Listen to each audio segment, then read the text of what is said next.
ನಮಸ್ಕಾರ. A9 ನ್ಯೂಸ್ಗೆ ಸ್ವಾಗತ. ನಾನು ಅಮೀನ್ ಶೇಖ್.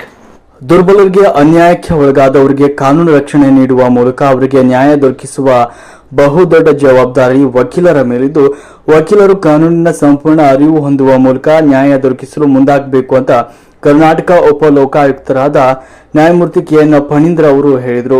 ಶುಕ್ರವಾರ ವಿಜಯಪುರ ನಗರದ ಜಿಲ್ಲಾ ನ್ಯಾಯಾಲಯಗಳ ಸಂಕೀರ್ಣದ ಜಿಲ್ಲಾ ವಕೀಲರ ಸಂಘದ ಸಭಾಂಗಣದಲ್ಲಿ ಜಿಲ್ಲಾ ಕಾನೂನು ಸೇವೆಗಳ ಪ್ರಾಧಿಕಾರ, ಜಿಲ್ಲಾ ನ್ಯಾಯಾಂಗ ಘಟಕ ಹಾಗೂ ವಕೀಲರ ಸಂಘ ಇವರ ಸಂಯುಕ್ತ ಆಶ್ರಯದಲ್ಲಿ ಸಾರ್ವಜನಿಕ ಆಡಳಿತ ಮತ್ತು ಉತ್ತಮ ಆಡಳಿತದಲ್ಲಿ ವಕೀಲರ ಪಾತ್ರದ ಕುರಿತು ಸಂವಾದ ಕಾರ್ಯಕ್ರಮವನ್ನು ಉದ್ಘಾಟಿಸಿ ಮಾತನಾಡಿದರು.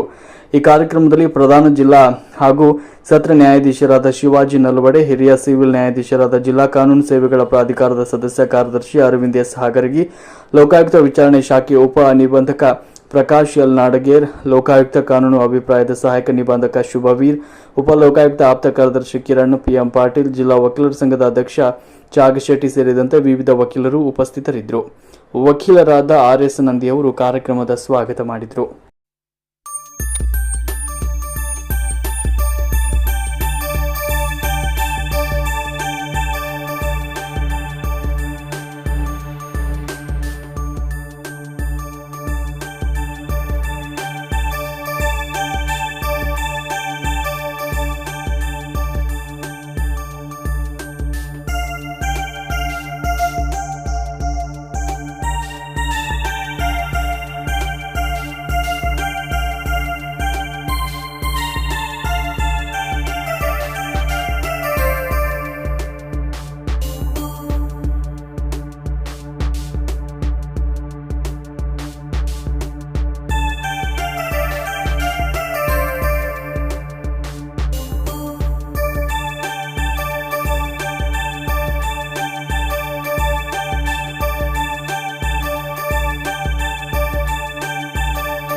ನಿರಂತರ ಸುದ್ದಿಗಳಿಗಾಗಿ ನೋಡ್ತಾ ಇರಿ A9 ನ್ಯೂಸ್.